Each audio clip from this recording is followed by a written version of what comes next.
বাবা পঞ্চানন এই গ্রামের বিশ্বাস আর ভরসার এক অদৃশ্য প্রহরী।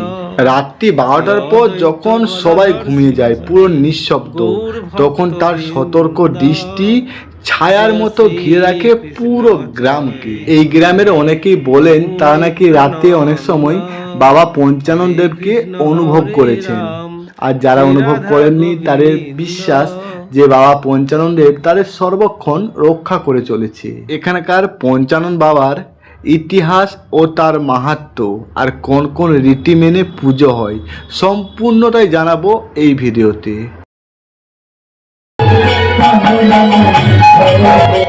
হচ্ছে বাবা পঞ্চানন অর্থাৎ শিবের আরেক নাম। এই হচ্ছে মা ষষ্ঠী ওনার সঙ্গে পূজিত হন। তারপর হচ্ছে কার্তিক, মা শীতলা, তারপরে সাঙ্গপাঙ্গ ওনার দুজন আছে, কেঁচো অ্যান্ড খেঁচো। আর তারপরে হচ্ছে মা হচ্ছে আমাদের হচ্ছে ওই মনসা দেবী মা, তারপরে হচ্ছে জড়া, তারপরে ব্যাধি, তারপর কালী। প্রত্যেকটা এরকম আমার বাবা পঞ্চাননের সঙ্গে পূজিত হয়ে থাকেন এখানে।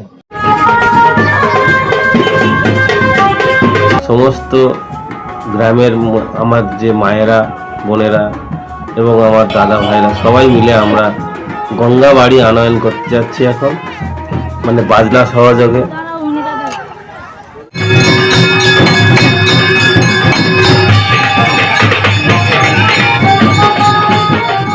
গঙ্গাবাড়ি আনয়নের পরে আমাদের পুজো পদ্ধতি যেটা নিয়ম মেনে, যেটা শুভ সময় অনুযায়ী যেটা শুরু করতে হয়, সেইভাবে 15 জন পুরোহিত মিলে এই যজ্ঞানুষ্ঠান এবং তার যে শুভ সূচনা সেটা আমাদের মধ্যে শুরু করা হচ্ছে। এটা বহু প্রাচীনকাল থেকে এই আমাদের যে মন্দিরের যে পূজা পদ্ধতি যেটা আমরা দেখতে পাচ্ছি, আমাদের জ্ঞান থেকেও দেখতে পাচ্ছি, এটা আমার ঠাকুরদা আরও আগে থেকে দেখতে পাচ্ছি পুজো পদ্ধতি। এটা অ্যাকচুয়ালি মন্দিরটা নতুন করে নবকরণভাবে নবরূপে আবার সেজে উঠেছে এবং নতুনভাবে আবার পূজিত করা হচ্ছে। আগে এখানে পুরনো মন্দির ছিল, সেটা ভেঙে আবার নতুন করে এই যজ্ঞানুষ্ঠানের মাধ্যমে, শুভ সূচনার মাধ্যমে আবার নতুন করে করা হচ্ছে।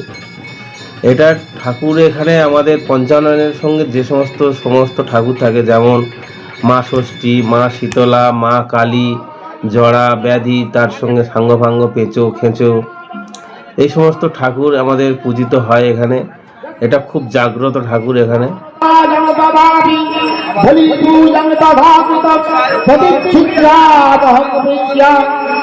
এখন যে যজ্ঞানুষ্ঠান যে দেখতে পাচ্ছি, সেখানে আমাদের এই যজ্ঞের মধ্যে, যজ্ঞের যে কুণ্ডলীর মধ্যে যে আগুন জ্বালিয়ে তার মধ্যে যে ভোগ উৎপন্ন করা হচ্ছে, এই ভোগটাকে দিয়ে 10 দিক বন্ধন করা হবে। প্রথমে 10 দিক বন্ধন করার পরে এই সমস্ত যজ্ঞের যে পুরো শেষ কার্য যেটা পুরো সম্পন্ন করা হবে, তারপর যজ্ঞের যে আহুতি, যে সিস্টেম পদ্ধতি, সেগুলোর মধ্যে এগুলো ধরা হয়েছে।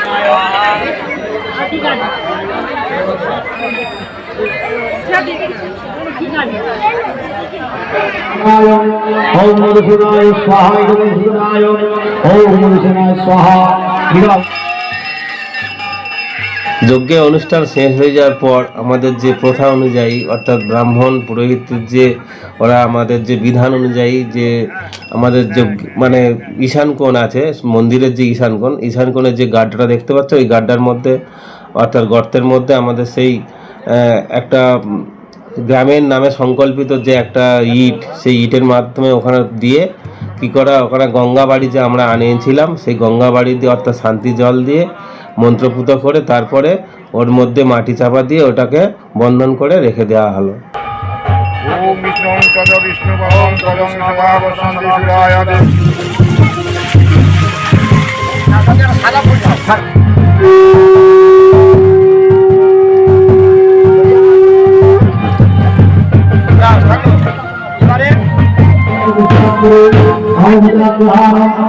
সমস্ত গ্রামের মঙ্গল কামনায় এই যে আমাদের মা, ইনি আমাদের গণ্ডির মাধ্যমে সবাইকে মাঙ্গলিক অর্থে এই আমাদেরকে উপোস রেখে গণ্ডির মাধ্যমে আমাদেরকে সবাইকে সেইভাবে পুজো পদ্ধতি সম্পন্ন করলেন।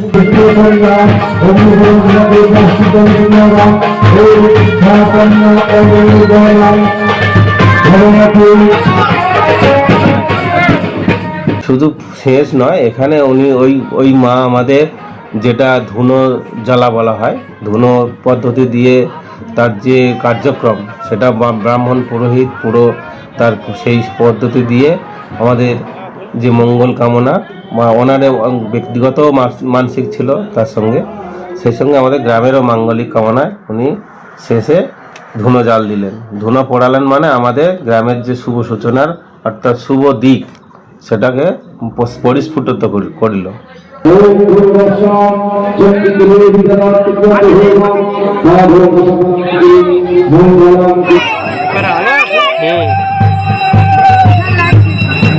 আমাদের এই পঞ্চানন ঠাকুর যে নতুন মন্দিরটা উদ্বোধন হলো, সেই মন্দিরটা শেষে আমরা সমস্ত গ্রামবাসীরা মানে শান্তি ঘট সহযোগে এবং হরি নাম সহযোগে 3 বার প্রদক্ষিণ করে এই পুজো পদ্ধতি মোটামুটি শেষ করলাম। হরে রাম হরে হরে হরে রাম হরে কৃষ্ণ হরে কৃষ্ণ হরে রাম হরে হরে রাম হরে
আর এই মন্দিরটি অবস্থিত সুন্দরবন এলাকার পাথর প্রতিমা ব্লক। এখনই আমি যেতে চাই অর্থরাজনীতি তাকে দর্শন করতে চাই। আমি প্রস্তুত কাছে দেব, তাকে নিয়ে যখন আসবো 7-15 বছর বয়স, 7-15 বছর বয়স যখন ভোলা অশোক নিমাই। তবু আমি বলছি কি কত বছর তো হতে পারে, কত বছর আমার মনে হয় কি বলবো, 100-র উপর বেশি তো কম।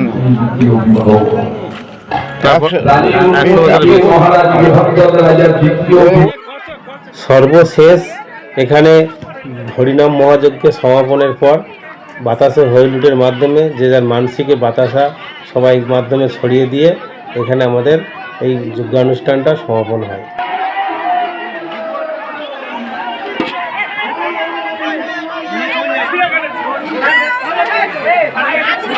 সবাইয়ের উদ্দেশ্যে একবার হরি হরি বল, রাধে রাধে, রাধে রাধে, রাধে রাধে, রাধে রাধে।